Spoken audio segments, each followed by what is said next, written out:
La serie que estamos compartiendo, Profecías selladas del fin. Esta es la tercera conferencia, las profecías selladas del fin, y estamos profundizando. Tal vez en todo el tiempo que tengo de compartir la palabra, hemos tratado de profundizar mucho más en esta serie que en cualquier otra, por la importancia que tiene. Y mientras más atención pongamos y más firme hagamos nuestra convicción, más sólida será nuestra esperanza y más ganas y el ánimo será una pasión la que debemos de tener, una pasión porque el Evangelio sea compartido en el mundo. Esta serie de profecías selladas del fin, estamos compartiendo que las profecías del Antiguo Testamento, cada vez lo vamos a ver con bastantes versículos. Cada vez que tú oyes en el Antiguo Testamento los últimos días o los postreros días o el tiempo del fin, siempre en el Antiguo Testamento se refiere a los últimos días, al tiempo del fin de Israel. Y siempre se refiere a la gran tribulación.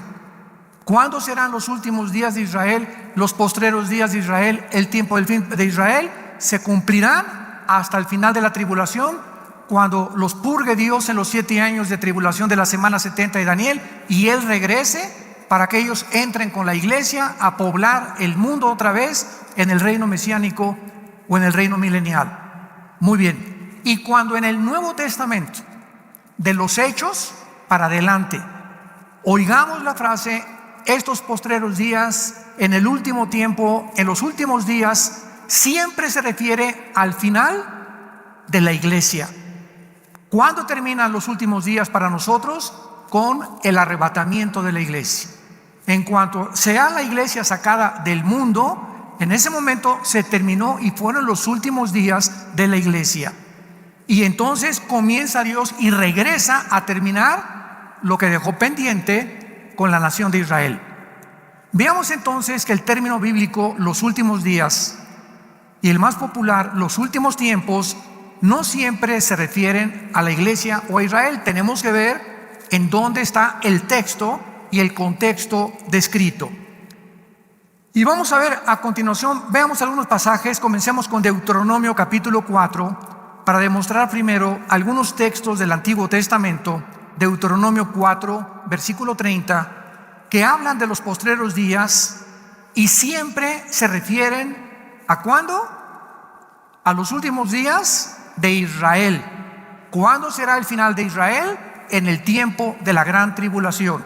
Ahí Dios terminará con la nación de Israel. Dice Deuteronomio 4, versículo 30, cuando estuvieres en angustia y te alcanzaren todas estas cosas, si en los postreros días te volvieres a Jehová tu Dios y oyeres tu voz, su voz, porque Dios es misericordioso, es Jehová tu Dios.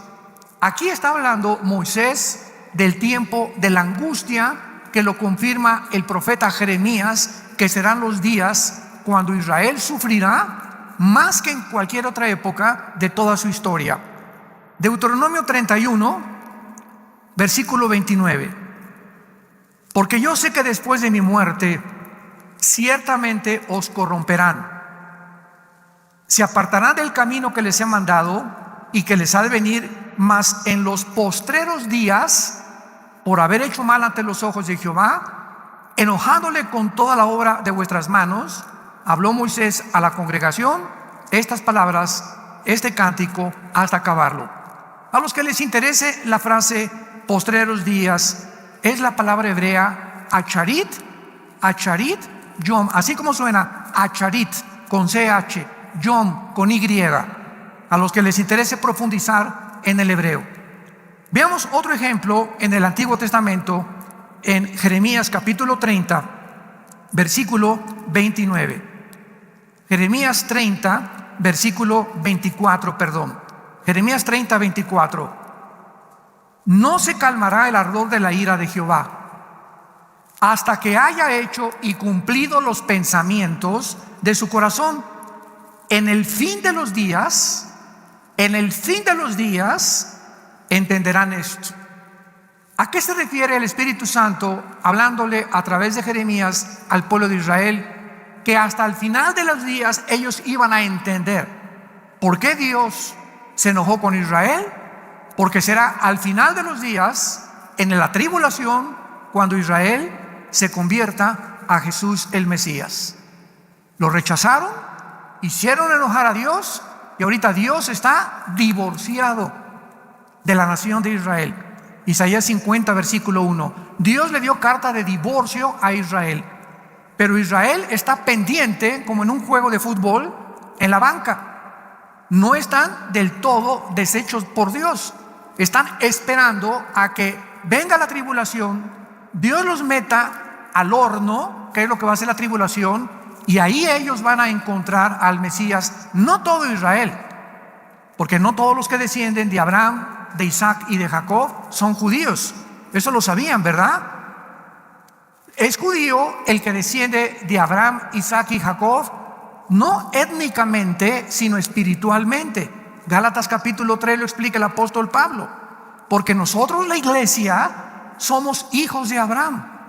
Y el que es de la fe recibe las bendiciones de Abraham. ¿Por qué? Porque la semilla que Dios bendice en Abraham no fue a Ismael, fue a Isaac. Y de Isaac vino entonces Jacob. Jacob tuvo las 12 tribus, de las 12 tribus Judá, a David, Salomón, y ahí viene toda la semilla. ¿Y quién es la semilla? Jesucristo. Entonces tú, cuando recibes a Jesucristo, eres partícipe de las bendiciones, porque si la raíz es santa, dice Romanos capítulo 11, y la raíz es Abraham, Isaac y Jacob. Ellos son los patriarcas. Y si nosotros fuimos injertados en el olivo natural, que es Israel, somos partícipes de la savia del árbol. Qué profundo está esto y qué maravilloso, ¿verdad? Entonces, no todos los que se llaman judíos, por eso es ridículo que haya cristianos que se pongan la kipá, que quieran guardar el sábado y que quieran hacerse judíos cuando ya lo somos. ¿Y por qué? Porque la palabra judío viene de la palabra Judá, que significa alabanza. Y dice Cristo a la mujer samaritana en Juan capítulo 4: Dios es espíritu, y los que le adoran en espíritu y en verdad es necesario que le adoren. Y cuando nosotros recibimos a Jesucristo, al Mesías, comenzamos a ser los verdaderos adoradores, porque lo adoramos en espíritu y en verdad. Y de ahí viene la palabra Judá, de alabanza. Somos los que alabamos a Dios con el corazón, pero con el espíritu también.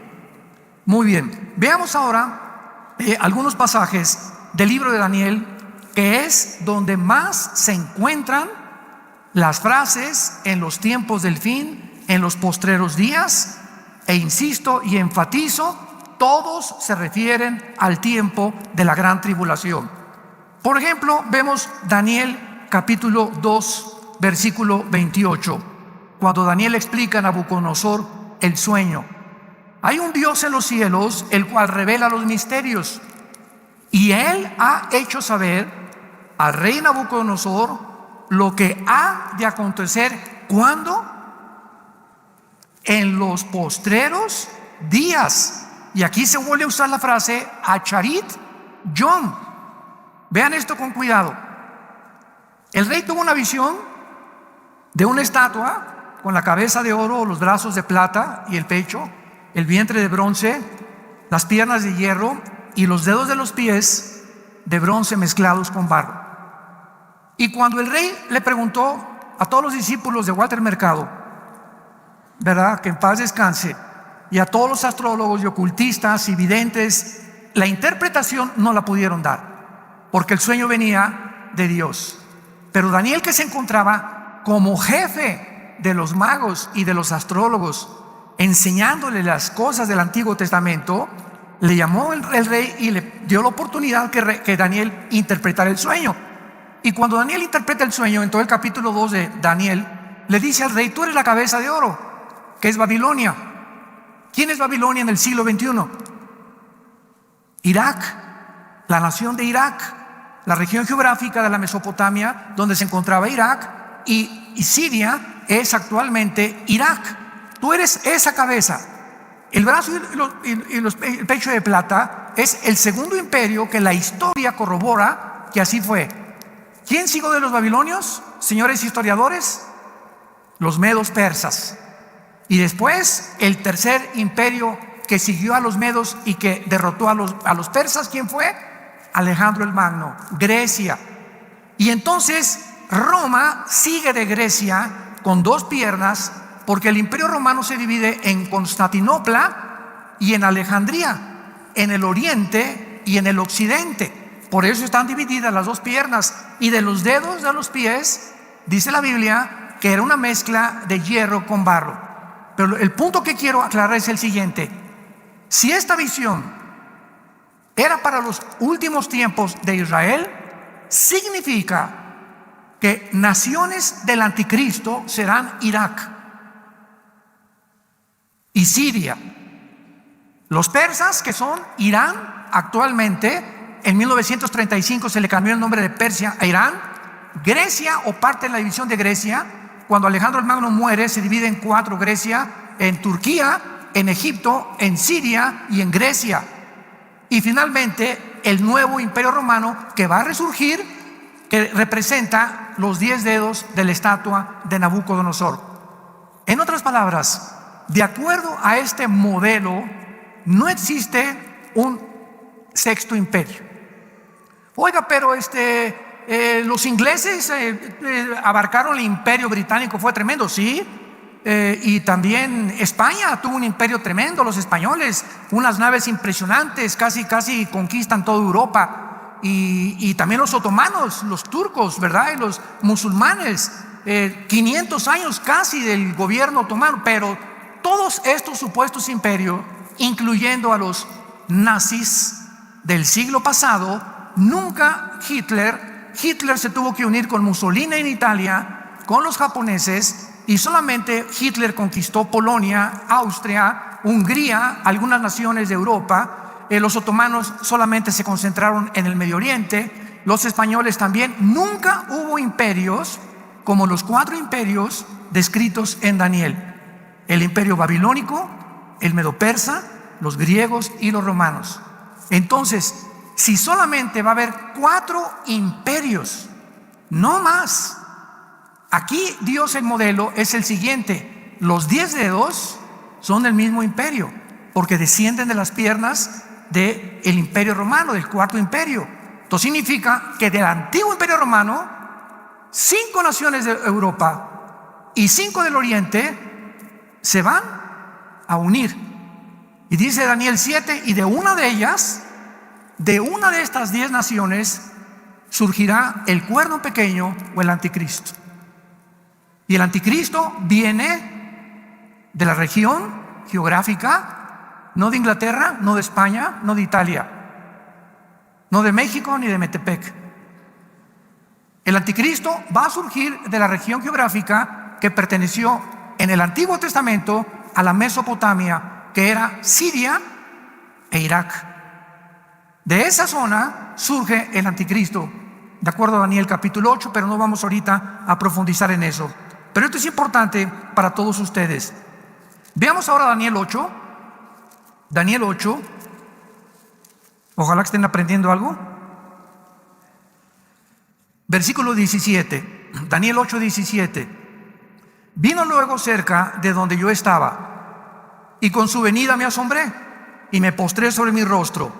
Pero él me dijo, o sea, aquí Daniel enfrenta a un ángel de Dios, que le comienza el ángel a revelar a Daniel profecías del fin. Y entonces el ángel le dijo: entiende, hijo de hombre, porque la visión es para ¿cuándo? Todas las visiones del libro de Daniel son para el tiempo que nos encontramos y lo que sigue, que es la tribulación. Pero antes de que Dios trate con Israel y cumpla las profecías que vamos a ver que se van a cumplir con Israel, Dios tiene primero que tratar con nosotros. Dios tiene primero que purificarnos. Y si algo positivo le podemos sacar a la famosa pandemia del año pasado y algunas continuaciones y secuelas que continúan, es que Dios purificó, como no se imaginan ustedes no tienen idea de cómo barrió Dios la iglesia en el mundo entero. Probó líderes, probó misioneros, probó cristianos, probó motivos por los cuales muchos sirven a Dios. El miedo paralizó a muchas personas. El miedo te impide actuar, te desconcentra, no puedes pensar racionalmente por el temor. En fin, ¿verdad? Hubo una limpia. Dios pasó la escoba y el trapeador por las iglesias que se decían cristianas. Y ustedes no se imaginan, me decía Marcelo en Italia, Armando, aquí nada más en Italia, más de 27 iglesias cerraron. Ya desaparecieron, ya no existen. De nosotros, la mitad que teníamos no regresó. Están comenzando a regresar poco a poquito. Pero todo esto no es más que una limpia de Dios para purificar a los que no son, que de una vez se sepa quiénes no son. Porque las iglesias estaban llenas de cristianos, entre comillas, profesantes, que iban y regresaban el domingo, el lunes, martes y miércoles, volvían a ser Juan Camaney, volvían a ser el Charrascas y el Juan Charrasqueado. Llegaban el domingo y tenían cara de San Clodomiro. Pero en sus casas nunca su vida fue cambiada, su matrimonio nunca fue estructurado, sus hijos nunca vieron el ejemplo de sus padres, y hay millones de jóvenes decepcionados de sus padres, de la hipocresía de sus padres. Yo estaba leyendo hoy en la mañana en una página de las que ya están saliendo sin censura, que hubo más suicidios en Europa y en Japón y en Estados Unidos que la cantidad de muertos por la pandemia. ¿De qué suicidios está usted hablando?, me preguntarás. Entre niños de 12 a 18 años.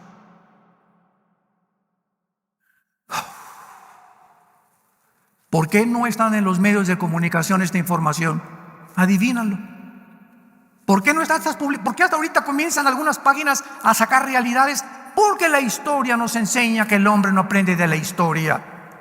Hasta que llegó Inglaterra a Berlín en la Segunda Guerra Mundial, con los canadienses, con los norteamericanos y con los rusos, porque Stalin se unió a Inglaterra y Estados Unidos contra los nazis, hasta que llegaron a Berlín, después de casi 5 años del 39 al 45, 6 años de Segunda Guerra Mundial, nadie se enteró lo que estaba haciendo, la maldad que se encontraba detrás de Hitler.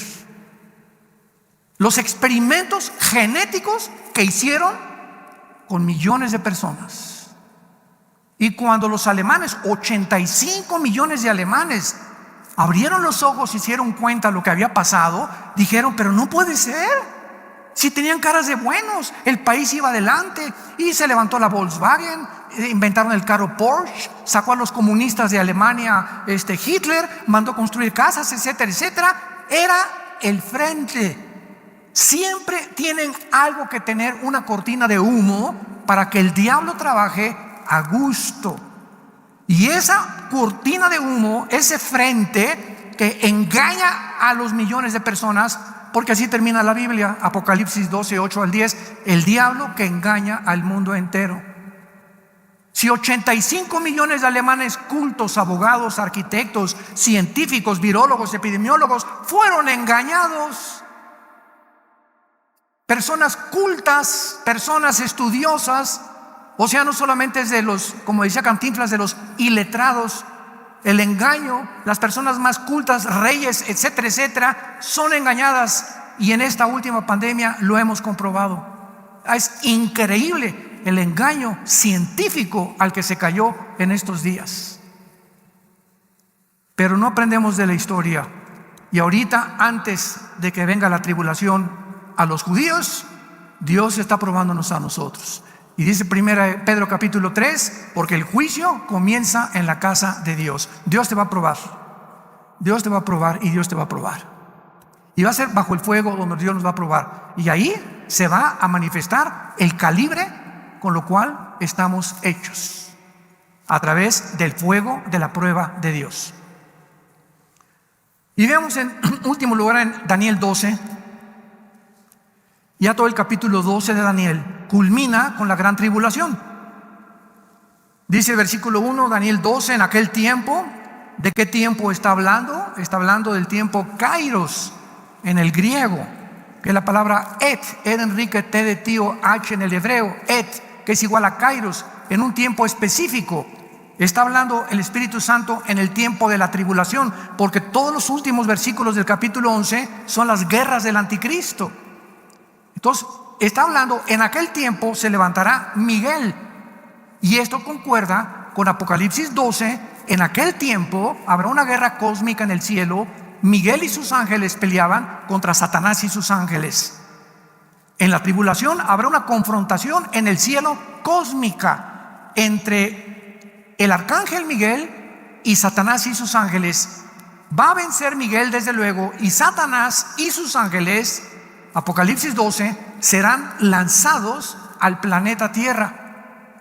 Imagínense estos 7 años en este mundo. Si ahorita estamos padeciendo bastante de muchas cosas, en el tiempo de la tribulación, Satanás baja personalmente al mundo, acompañado de cientos de miles de ángeles caídos, tal vez disfrazados de extraterrestres, o tal vez sean los 10 gobiernos que va a tener el anticristo, que estos gobernantes están poseídos, como Alejandro el Magno fue poseído por un principado satánico. Este gobierno del anticristo serán poseídos por ángeles caídos, y además Apocalipsis 9, se va a abrir el infierno. Millones de demonios saldrán del abismo y atormentarán a los seres humanos por más de 5 o 6 meses. Y agrégale que el anticristo va a hacer señales, el falso profeta, señales y prodigios. El mundo, si ahorita estamos siendo engañados en muchas cosas, imaginémonos cuando haya fenómenos sobrenaturales y fenómenos cósmicos. Ya los ovnis van a desaparecer en el tiempo de la tribulación. Los que tripulan los ovnis son los que van a bajar aquí, disfrazados de extraterrestres. Todo está preparado para la consumación del plan de Dios.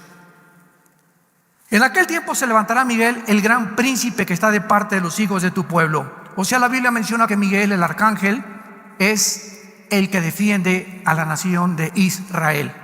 Está designado y señalado por Dios para ser el defensor de Israel. Y dice, y será tiempo de angustia. ¿Cómo sabemos que es la tribulación? A continuación dice estas palabras: cual nunca fue desde que hubo gente hasta entonces. Nos damos cuenta por el lenguaje que jamás en la historia va a haber el problema, la angustia que va a haber en la tribulación. Y Cristo en Mateo 24:21 lo confirma, porque habrá tribulación como nunca jamás, ni la Primera Guerra Mundial, ni la Segunda Guerra Mundial, ni los genocidios de Hitler, ni de Stalin, ni de Mao, ni de Mao Zedong, ni de Lenin. Nada se va a comparar con los 7 años de la tribulación, donde gracias a Dios, si tú eres hijo e hija de Dios verdadero, es tiempo que le entregues tu vida a Jesucristo, porque se viene sobre el mundo como ustedes no se imaginan.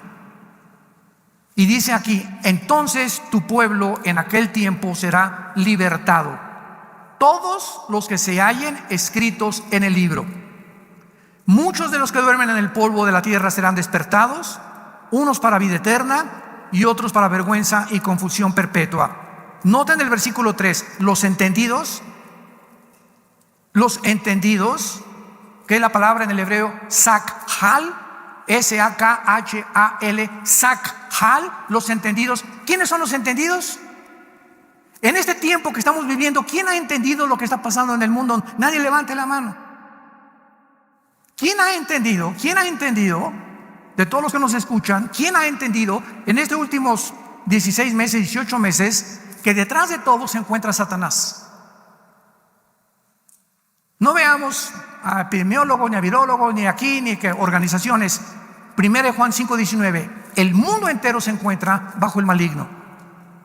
Entonces, cualquier alteración en el mundo como la que hemos tenido, detrás se tiene que encontrar el príncipe de las tinieblas, forzosamente. Y si se encuentra detrás de los hombres son títeres nada más. Efesios 6:12, no tenemos lucha contra sangre y carne. No es la lucha entre nosotros, ni contra los nazis, ni contra ni contra tu suegra, ni contra tu vecino. Nuestra lucha es espiritual. Y si queremos no perder de vista que es una guerra espiritual a la que nos estamos enfrentando, la única manera de sobrevivir es de rodillas, nada más. Todo este tiempo, no me quiero afanar ni mucho menos, ¿verdad? Ni gloriarme, pero en todo este tiempo que ha pasado, nunca he estado más tiempo de rodillas en mis 43 años que llevo de predicar este mensaje. Este año cumplo 43 años de ministerio, 46 años de ser cristiano. En los 46 años que tengo de ser cristiano, los cumplo este año. Jamás me había movido el Espíritu Santo a orar tanto como en estos tiempos. Me levanto a las 3 de la mañana, me levanto a las 5 de la mañana, a las 11 de la mañana, después de la comida, a las 6 de la tarde, pero así siento que necesito estar con Él, con el Señor y con su palabra. Porque son los tiempos en que tenemos que entender. Dice uno de los salmos, gran entendimiento tienen los que aman y guardan tu palabra. ¿Quieres entender realmente y no quieres pasar desapercibido de todos los que van a venir como el diluvio y se los va a llevar a todos? Como dice en Mateo 24, ¿te acuerdas lo que dice? Como en los tiempos de Noé. ¿Y te acuerdas lo que dice? Y no entendieron. Siempre el entendimiento es la característica y la capacidad que el Espíritu Santo nos da cuando vivimos cerca de Él. Cuando este libro lo tienes en tu corazón, cuando día y noche meditas, lo lees, lo estudias, asistes a estudios bíblicos, lo guardas, lo memorizas, vas a entender qué está pasando. Y a los demás se los llevará la ola, como un tsunami, como en los tiempos de Noé. Los entendidos resplandecerán como el resplandor del firmamento, y los que enseñan la justicia a la multitud como las estrellas a perpetua eternidad. Pero tú, Daniel, fíjense la orden que el ángel le da a Daniel: cierra las palabras y sella el libro. ¿Hasta cuándo? ¿Qué significa esto, santos de Dios? Esto fue escrito hace 2600 años. 600 años antes de Cristo, Daniel escribió. 600 años después, Juan el Apocalipsis. Tenían que pasar 2600 años de historia para que nosotros que estamos viviendo en los últimos días o en los últimos tiempos de la iglesia comencemos a entender las profecías que confirman que nos encontramos en esta generación.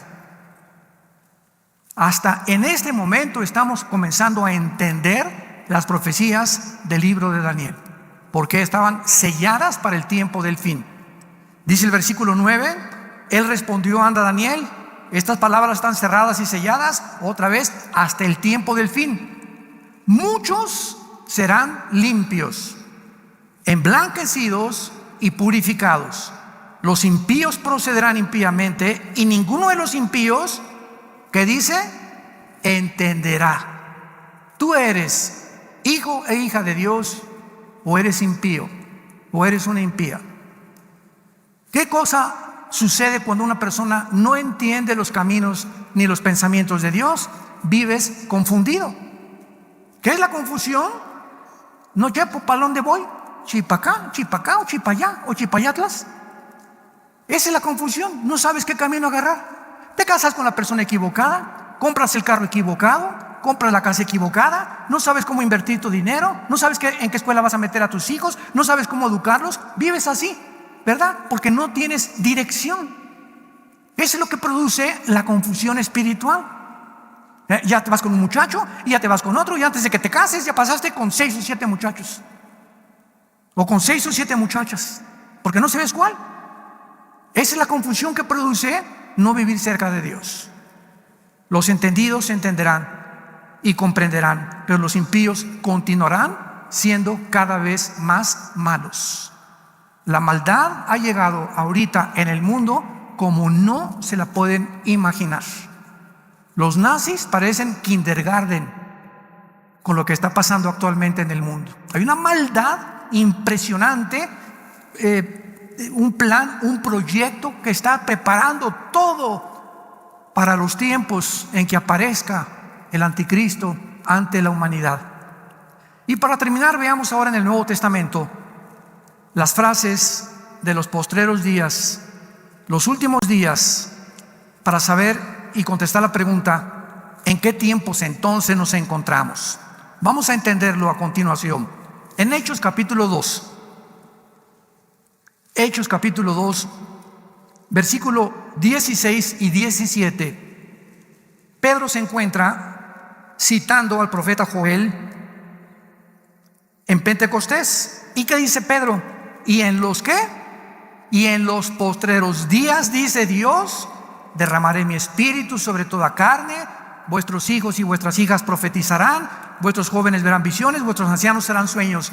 Pedro está citando que desde que se inició la iglesia, atención, desde que se inició la iglesia hasta que seamos sacados del mundo, nos encontramos en los últimos días de la iglesia, no de Israel. Los postreros días, lo vamos a confirmar más adelante, comenzaron desde que el Espíritu Santo vino en Pentecostés hace 2000 años. Nos encontramos en los últimos días o en los últimos tiempos de la iglesia. Vamos a confirmarlo. Vayamos a 1 de Juan capítulo 2, versículo 18. 1 de Juan 2, 18. Hijitos, ya es la última hora. Se tradujo el último tiempo. Y según ustedes han oído que el anticristo viene, así ahora han surgido muchos anticristos. Por esto conocemos que es, ¿qué cosa? Que nos encontramos, por esto sabemos, por la guerra tan impresionante contra el cristianismo, por lo que están haciendo y matando a los cristianos en el mundo entero, por la persecución que hay tan feroz en la China contra los cristianos y en otras partes, en naciones del norte de África, inclusive en Chiapas, en Oaxaca. No se imaginan ustedes, pero no lo publican. Nada, los medios de comunicación están ahorita, nada, y creemos que todo lo que sale en los medios de comunicación es verdad, y esconden todo aquello que no les conviene que nosotros lo creamos, porque estamos comenzando a ser manipulados para creer lo que ellos creen, actuar como ellos actúan y hacer lo que ellos hacen, y determinar que lo que es bueno para ellos, nosotros tenemos que aceptarlo como bueno. Lo que ellos consideran científico, lo tenemos que aceptar como científico nosotros también, sin darle oportunidad a otros científicos, ni a otros historiadores, ni a otras personas de que puedan hablar, porque si hablan, lo censuran. ¿Habías tú escuchado a lo que ha llegado el mundo? ¿Ya entendiste en qué mundo nos encontramos ahorita? Tú ahorita en YouTube, en internet, no puedes decir nada que contradiga a un grupo élite que tiene el control del 95% de los medios de comunicación, televisoras, radios, estaciones, control, películas, todo 95% de los medios de comunicación están en manos de 6 familias. 6 familias están controlando el mundo. Haz de cuenta, ponte un mundo así, y aquí están como dioses ellos, ¿verdad? Vamos a hacer esto, vamos a imponer esto, vamos a implementar aquello, etcétera, etcétera. Y ellos les están dando las órdenes a los gobiernos. Antes los gobernantes mantenían su soberanía nacional. Y si Guatemala tuvo una decisión, no, ¿por qué México la va a tener? Y si España tiene algo y crea algo, ¿verdad? Pues que lo crean los españoles, pero no nos contagien a nosotros. Pero ahora ya no es así. Ahora no son los gobiernos los que dictan los protocolos. Son 6 familias que le dictan a los gobiernos lo que tienen que hacer. Y es cuando nos damos cuenta las palabras del fundador de los bancos, Rothschild. Dijo Rothschild, el fundador de los bancos en Europa: el que tenga el poder económico gobierna el mundo. En este último año, este grupo triplicó sus trillones de dólares. triplicaron con la pandemia trillones de dólares. Se volvieron multimillonarios. Y como el poder enferma y el poder absoluto corrompe absolutamente, imaginémonos a este grupo de personas que tienen ahora el control de los gobiernos para quitarles a los gobiernos su soberanía nacional, lo que pueden atreverse a hacer, y esperémonos a lo que van a seguir haciendo. Pero los entendidos lo van a entender. Veamos otro pasaje en Primera de Pedro, allá más atrás, no te regreses hasta el Génesis.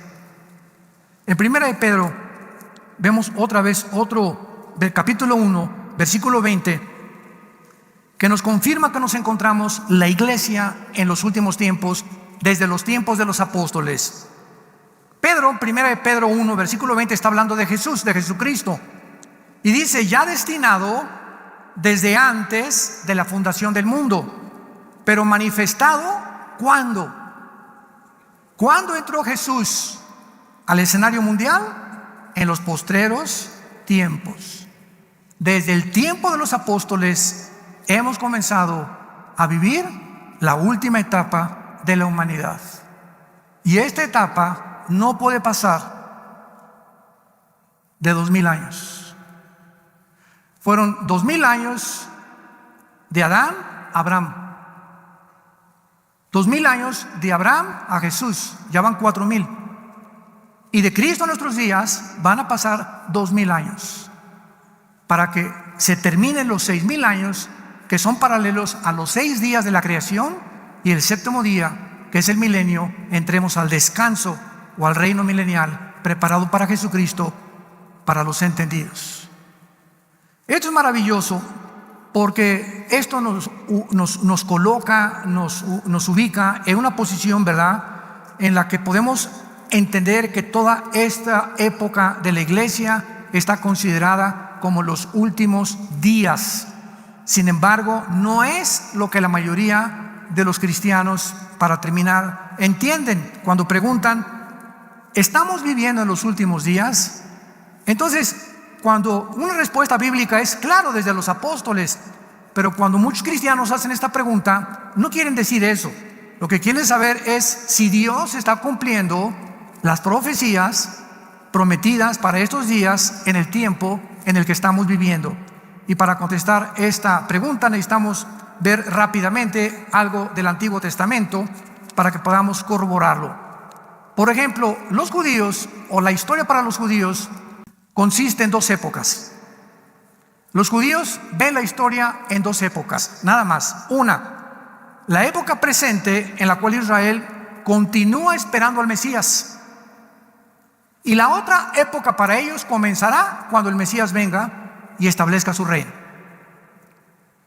Un tiempo de juicio, de devastación, de liberación de Israel antes de la venida del Mesías será para los judíos el último tiempo, los últimos días para ellos.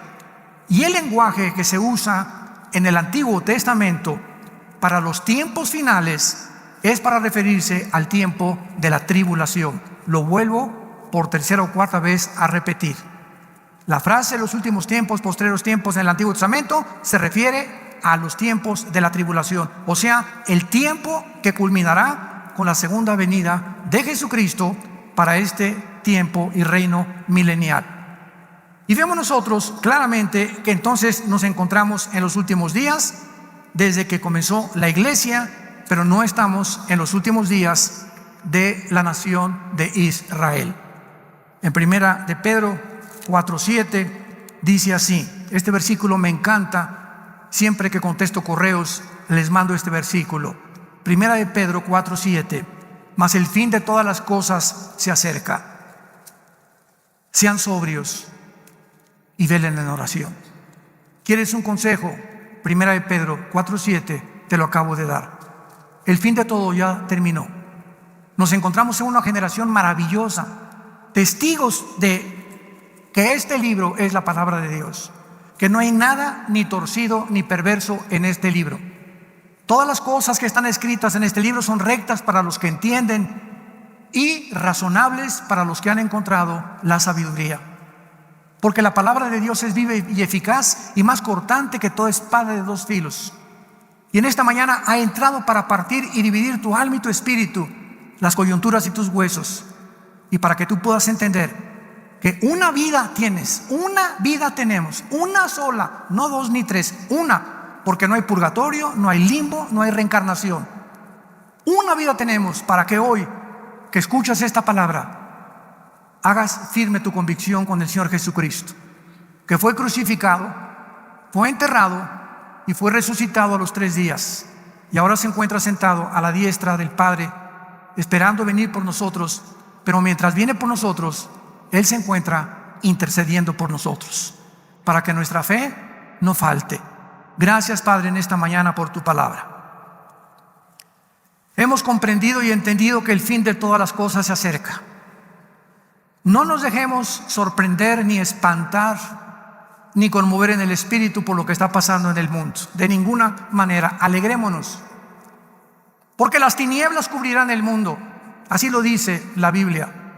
Pero en nosotros, que somos tu familia, que diste tu vida en una cruz en nuestro lugar, vamos a entender y va a resplandecer la luz, y vamos a saber en este tiempo lo que tenemos que hacer. Vamos a saber qué decisiones tomar. Vamos a saber cómo cuidar a nuestra familia, cómo invertir nuestro dinero, cómo viajar, cómo vivir de día y de noche, porque tendremos la luz de tu Espíritu Santo. Gracias, Jesús, por tan grande salvación, bendito y amado Salvador. Esperamos que vengas pronto. Ven, dice la iglesia, ven Jesús, ven. Y el que tenga hambre y tenga sed, venga y beba del agua de la vida gratuitamente. Te invito hoy en este momento, en esta mañana, que vengas a la cruz. Ven a la cruz hoy. No te invito a ninguna religión, a ninguna ideología. Te invito a que vengas a un hombre llamado Jesucristo. Esa es la invitación de la Biblia. Ven a la persona del Hijo de Dios, que envió Dios al mundo a pagar por tus pecados y a pagar por mis pecados.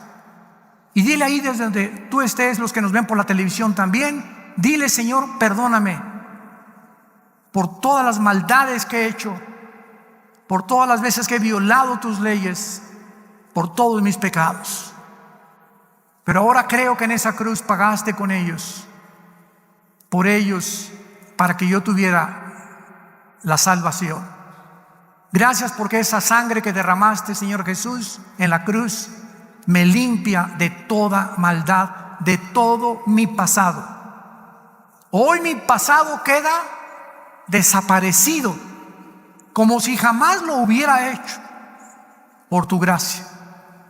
Esto se llama gracia, donde Dios, siendo pecadores, ahora nos llama santos y ahora nos llama justos. Gracias a Jesucristo. Justificados por la fe, tenemos paz para con Dios por medio de Jesucristo, por quien también tenemos entrada a esta gracia en la cual estamos firmes y nos gloriamos en ella. Y en las tribulaciones nos gloriamos también, porque las tribulaciones producen paciencia, la paciencia esperanza, y la esperanza no avergüenza, porque el amor de Dios ha sido derramado en nuestros corazones por el Espíritu Santo que Él nos ha dado. Gracias, Señor. Dile que eres mi Salvador. La corta vida que me queda, quiero entender cuál sea tu voluntad para mí, para mi familia, mi esposa, mis hijos, mi trabajo. Señor, guíame con tu Espíritu, en el nombre de Jesús. Amén. Amén y amén. Gracias a Dios por este bendito libro. Gracias, Padre Santo, por este bendito libro. Gracias porque tú nos los das con todo el corazón. Gracias.